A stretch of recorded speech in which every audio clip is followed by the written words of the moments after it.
Sejam bem-vindos ao canal Hoje na História. No vídeo de hoje iremos falar sobre o dia 22 de setembro de 1762. Catarina II da Rússia.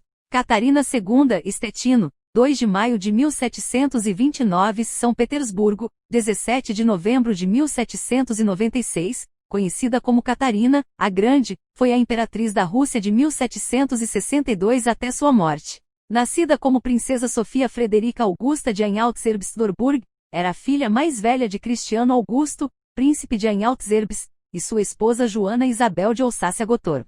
Sofia se converteu para a Igreja Ortodoxa Russa, assumiu o nome de Catarina Alexeyevna, e se casou com o grão-duque Pedro Feodorovich, nascido príncipe de Alsácia-Gottorp, em 1745. Seu marido ascendeu ao trono russo em janeiro de 1762 como Pedro III, e ela organizou um golpe de Estado que o tirou do trono em julho, com Pedro morrendo alguns dias depois supostamente assassinado. Durante o seu reinado, o Império Russo melhorou a sua administração e continuou a modernizar-se.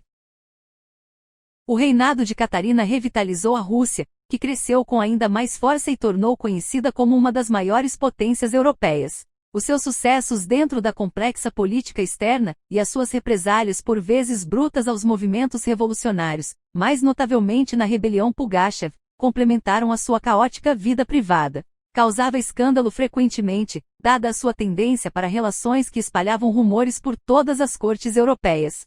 Catarina subiu ao poder supostamente após uma conspiração por ela mesma elaborada que depôs o seu marido, o czar Pedro III, e o seu reinado foi o apogeu da nobreza russa. Pedro III, sob pressão da mesma nobreza, tinha já aumentado a autoridade dos grandes proprietários de terra nos seus mujiques servos. Apesar dos deveres impostos nos nobres pelo primeiro modernizador proeminente da Rússia, o czar Pedro I, e apesar das amizades de Catarina com os intelectuais do iluminismo na Europa Ocidental, em particular Denis Diderot, Voltaire e Montesquieu, a imperatriz não considerava prático melhorar as condições de vida dos seus súbditos mais pobres que continuavam a ser ostracizados, por exemplo, por conscrição militar. As distinções entre os direitos dos camponeses nos estados Votini e Pomesti desapareceram virtualmente na lei e na prática durante o seu reinado.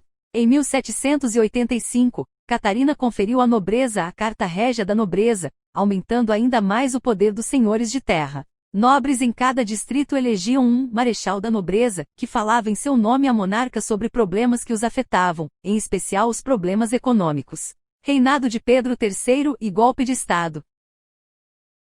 Após a morte da imperatriz Isabel em 5 de janeiro de 1762, Pedro, o grão-duque de Alsácia-Gottorp, sucedeu ao trono como Pedro III da Rússia. Catarina, que antes detinha o título de grã-duquesa, tornou-se imperatriz consorte da Rússia. O casal imperial mudou-se para o novo Palácio de Inverno em São Petersburgo. As excentricidades e políticas do novo czar, incluindo a sua grande admiração pelo rei Frederico II da Prússia, enfureceram alguns círculos sociais que a própria Catarina tinha criado.